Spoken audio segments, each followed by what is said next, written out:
Ibu dan teman-teman, saya perwakilan dari kelompok 2 tentang materi gizi ibu hamil.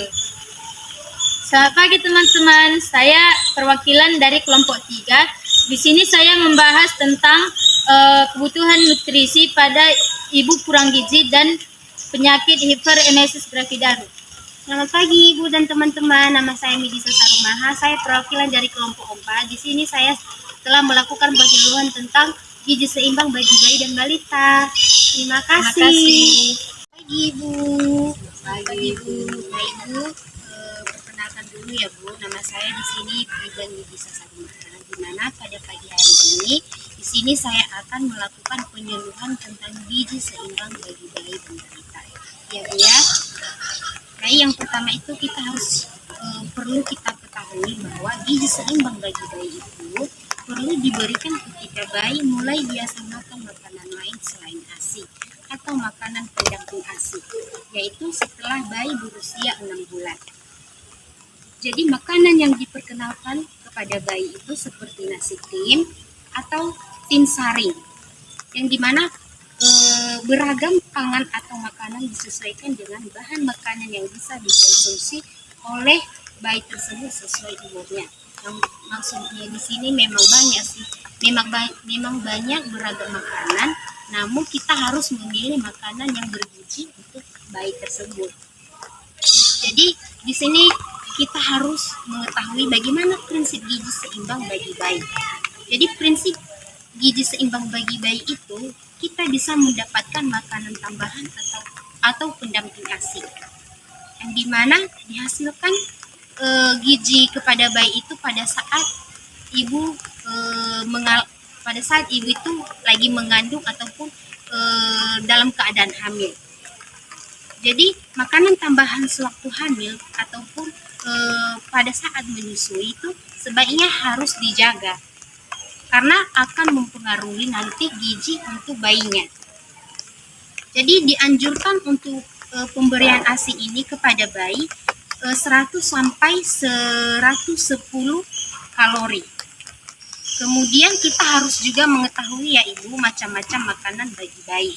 Yang dimana itu macam-macam makanan bagi bayi itu bisa dari ASI atau air susu ibu, kemudian bisa dari PASI yang dimana pendamping pengganti ASI ibu, bisa dari formula ataupun pengganti ASI ibu. Kemudian bisa dari makanan pendamping ASI, itulah yang dijelaskan tadi ya. Kemudian bagaimana sih, mungkin ibu bertanya-tanya bagaimana sih Bu cara pengelolaan makanan bagi bayi. Baik, cara pengelolaan makanan bagi bayi itu disesuaikan dengan usia atau umur bayi. Misalnya kan usia bayi itu masih satu bulan ataupun 2 bulan, ibu sudah memberikan makanan tim. Itu memang tidak dianjurkan untuk ibu-ibu memberikan makanan tim kepada bayi yang masih umur 2 bulan, karena dianjurkan kepada ibu setelah umur bayi itu 7 sampai 24 bulan baru diberikan makanan pendamping. Sejauh itu masih belum diberikan jika masih umur di bawah 6 bulan. Jadi faktor-faktor yang akan mempengaruhi pemberian makanan pada bayi itu bisa dari kerjasama ibu dan anak. Ibu-ibu ini harus kerjasama kepada bayi tersebut. Kemudian kita bisa memberikan makanan sedikit tapi sering, tapi harus bergizi juga ya Bu ya, karena pintar-pintar kita akan memberikan makanan kepada bayi kita sendiri untuk menjaga pertumbuhan dan perkembangan bayi kita. Kemudian kita harus mengatur pola makannya. Maksudnya di sini mengatur pola makannya itu misalnya dia sarapan pagi, nggak mungkin dia harus menunggu sampai makan siang. Namanya juga bayi kan, pasti ada makanan salinannya, bisa dari roti. Jam-jam 10 itu dia bisa mengonsumsi roti ataupun susu, biar si bayi itu ataupun bayi yang berumur 7 bulan ke atas itu bisa berkembang baik, energinya juga bagus. Kemudian kita bisa tahu bagaimana sih pengaruh status gizi pertumbuhan dan perkembangan bayi itu. Kita bisa menilainya dari faktor-faktor keturunannya ataupun faktor-faktor lingkungan. Karena kadang juga kan bayi ini lingkungannya misalnya kotor kali kan bisa mengakibatkan penyakit. Memang makanannya bersih ataupun menu seimbang lah makanannya. Namun lingkungannya di situ banyak sampah segala macam akan menimbulkan penyakit untuk bayi. Jadi kita harus menghindari tersebut agar tidak terjadi. Baik, selanjutnya di sini saya akan menjelaskan juga gizi seimbang bagi balita ya Bu. Untuk gizi seimbang bagi bayi balita ini perlu kita ketahui bahwa kita memerlukan porsi kecil, tapi porsi kecil itu harus seimbang, menu seimbang semuanya di dalam. Kemudian prinsip gizi balita itu dalam kondisi yang seperti ini tetaplah tenang dalam memberikan makanan. Yang dimaksud di sini untuk ibu-ibu ya. Jika misalnya memberikan makanan untuk balita, kita harus tenang memberikan makanan yang sewajarnya, tidak memberikan makan misalnya kan anak ibu sukanya yang permen-permen. Jadi ibu tidak menegurnya, itu tidak bagus Bu. Ibu harus memberikan makanan yang bergizi kepada balita tersebut. Jadi makanan untuk balita itu bisa dari sayur hijau, bisa dari susu, bisa dari ikan, dan bisa dari yogurt. Kemudian mungkin ibu-ibu bertanya juga kan, cara pengelolaan makanan balita itu Bu, apakah sama dengan bayi gitu kan? Mungkin tadi saya sudah menjelaskan pengelolaan makanan bagi balita, dan sekarang saya akan menjelaskan kepada ibu. Cara pengelolaan makanan bagi balita itu bisa dari roti, karena kan balita nggak mungkin langsung makan roti kan ibu ya, mungkin mengerti kan Bu. Bisa dari buah-buahan, dan bisa dari kalsium itu bisa dari produk olahan susu yang lainnya, kemudian bisa dari protein ikan, daging, dan bisa dari lemak seperti santan dan mentega. Kemudian faktor apa sih ya Bu yang mempengaruhi gizi seimbang bagi balita itu? Banyak Bu. Ya seperti genetik ya, bisa mempengaruhi dari situ. Bisa juga mempengaruhi misalnya gizi anak ibu lah misalnya tidak seimbang, dia akan mengalami penyakit cacat air ataupun hormonnya itu tidak meningkat ibu seperti biasanya. Ibaratnya tinggi badannya itu nggak menambah, malah tetap gitu. Jadi pengaruh gizi pertumbuhan dan perkembangan balita ini sangat penting ya Bu ya. Kita harus memberi, jika misalnya kita tidak memberikan perhatian kita kepada balita tersebut, kita cuman membiarkannya, biarkan aja lah anakku itu makan makanan apa saja sih yang dikonsumsinya itu, dia tetap tumbuh kembang, kan berpikir orang tua kayak gitu kan. Jadi mohon kepada ibu-ibu jangan berpikiran seperti itu. Saya sarankan kepada ibu agar lebih menyarankan anaknya itu makanan yang bergizi, karena akan mempengaruhi gizi kepada balita itu bisa mempengaruhi pada perkembangan fisik ataupun mental si bayi tersebut Bu. Jadi kepada ibu-ibu agar memperhatikan gizi bayi dan balita ibu ya Bu. Baik Bu, sejauh ini apakah ada pertanyaan kepada ibu-ibu? Dipersilakan ya Bu ya, jangan malu-malu Ibu. Aduh, Ibu pun cantik sekali. Baik Bu, saya mau bertanya, makanan apa yang tidak bisa dikonsumsi balita? Baik Bu, terima kasih ya. Akan saya jawab bahwa makanan yang tidak dikonsumsi oleh balita itu tidak boleh mengonsumsi permen ataupun banyak pengawet-pengawet, dan harus dihindari dari rasa manis, misalnya banyak mengonsumsi gula, karena akan mengakibatkan nanti balita itu obesitas. Kepada Ibu berhenti ya Bu ya. Makasih ya Bu. Baik Bu, sekian dari waktunya ya Bu. Biasanya lagi kita akan melanjutkan. Terima kasih Bu. Terima kasih. Selamat pagi Ibu. Selamat pagi Bu. Pagi Bu. Di sini saya Timelda Duru. Di sini saya akan menjelaskan kepada ibu-ibu menu gizi pada ibu hamil. Baik, di sini beberapa hal yang perlu kita perhatikan makanan sehat bagi ibu hamil. Di antaranya menyediakan energi yang cukup kalori, menyediakan semua kebutuhan ibu dan bayi meliputi protein, lemak, vitamin dan mineral. Adapun menimbulkan masalah pada bayi dan ibu seperti yang diuraikan terhadap ibu, gizi kurang pada ibu hamil dapat menyebabkan risiko dan komplikasi pada ibunya antara lain bisa anemia, pendarahan, berat badan ibu tidak bertambah secara normal dan terkena penyakit infeksi. Terus terhadap persalinan, pengaruh gizi kurang terhadap proses persalinan dapat mengakibatkan persalinan sulit dan lama, persalinan sebelumnya prematur dan pendarahan setelah persalinan.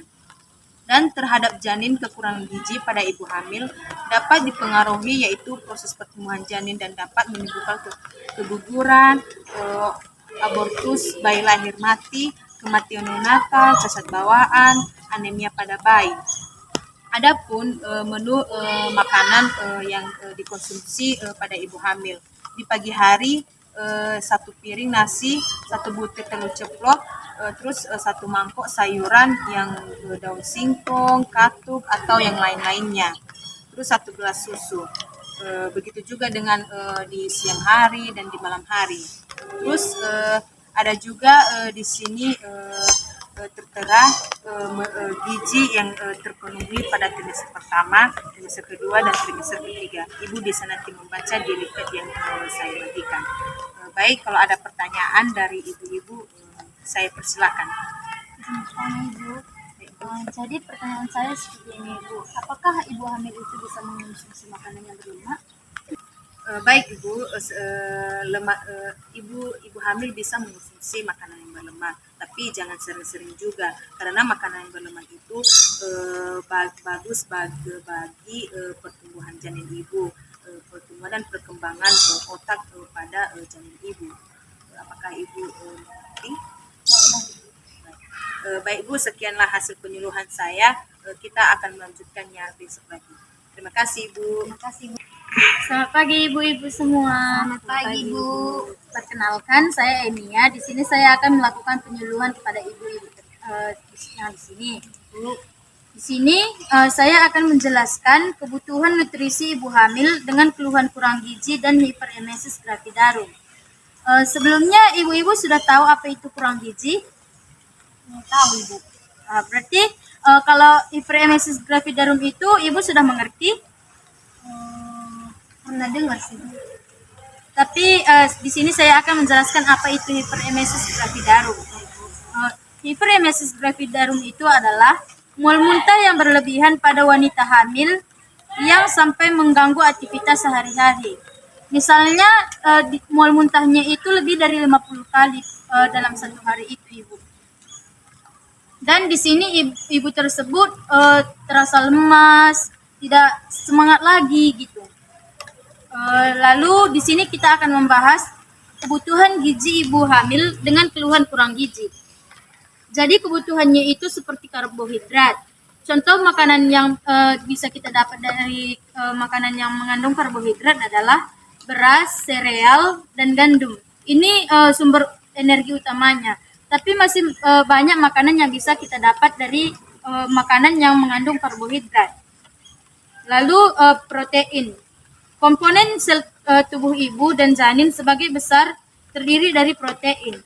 Karena protein ini dapat membantu pertumbuhan janin. Lalu kita bisa mendapatkan protein dari protein hewani yaitu daging sapi, telur, seafood, dan ikanan. Sedangkan protein nabati bisa kita dapat dari kacang-kacangan, tahu, tempe, dan brokoli. Lalu di sini kita juga akan harus mengonsumsi lemak. Lemak dapat ada 3 bagian yaitu sekelompok ikatan organik yang terdiri atas unsur-unsur karbon. Lalu ada juga sebagai sumber kalori utama untuk pertumbuhan dan perkembangan janin. Dan juga sumber tenaga penting bagi pertumbuhan plasenta. Lalu di sini kita juga dapat mengonsumsi vitamin. Vitamin dapat membantu mengurangi resiko cacat lahir, tetapi juga dapat membantu mengurangi resiko komplikasi kehamilan seperti kelahiran prematur, berat badan rendah, dan tetapi jikapun kebanyakan lemak akan membahayakan ibu dan janinnya. Lalu kita akan membahas tentang mineral.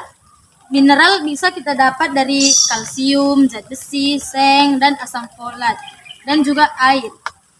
Di sini selanjutnya kita akan membahas tentang kebutuhan nutrisi pada ibu hamil dengan hiperemesis gravidarum. Jadi kebutuhan nutrisinya itu kita bisa mendapatkan karbohidrat yang tinggi, lemak rendah. Kita harus atur ini semua ya ibu, seperti makanan kering. Kita harus mengonsumsi makanan kering yang disesuaikan dengan keadaan pasiennya. Cairannya itu disesuaikan dengan keadaan pasien. Lalu makanan mudah dicerna yang dapat ibu-ibu konsumsi tapi tidak merangsang mual. Lalu ada juga lalu kita juga bisa makan pagi dan siang. Jika kita makan pagi dan siang itu sulit, maka kita bisa makan malam dengan selingan. Lalu kita dapat makan secara sering, tetapi sedikit, porsinya itu sedikit. Apakah sejauh ini ibu-ibu sudah mengerti? Mengerti ibu. Tapi boleh saya bertanya bu, Apa itu ibu?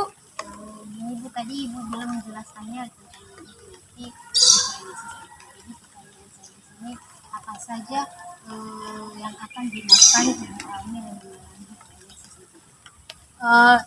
Jika ibu mengalami hiperemesis gravidarum, semua makanan yang ibu inginkan itu dapat ibu konsumsi, karena jika ibu mengalami hiperemesis gravidarum ini, ibu tidak akan bisa makan makanan itu banyak. Seperti contohnya, jika kita mengalami hiperemesis gravidarum, kita harus mengonsumsi minum yang hangat-hangat seperti itu. Jika ibu ingin makan es, makan saja ibu, karena ibu tidak akan dapat memakan banyak es krim itu. Seperti itu bu. Jadi misalnya makanan yang ibu memakan nasi, tapi nasi itu susah untuk dicerna, ibu cerna, maka ibu dapat menggantinya dengan crackers. Lalu ibu bisa, kalau memang ibu ingin minum teh manis gitu, ibu juga bisa minum teh manisnya gitu. Berarti ibaratnya bisa kasih dengan gitu. Iya bu. Apakah masih ada pertanyaan bu? Jadi penyuluhan kita sampai di sini saja ya bu. Besok kita akan lanjut lagi. Terima kasih bu. Terima kasih bu.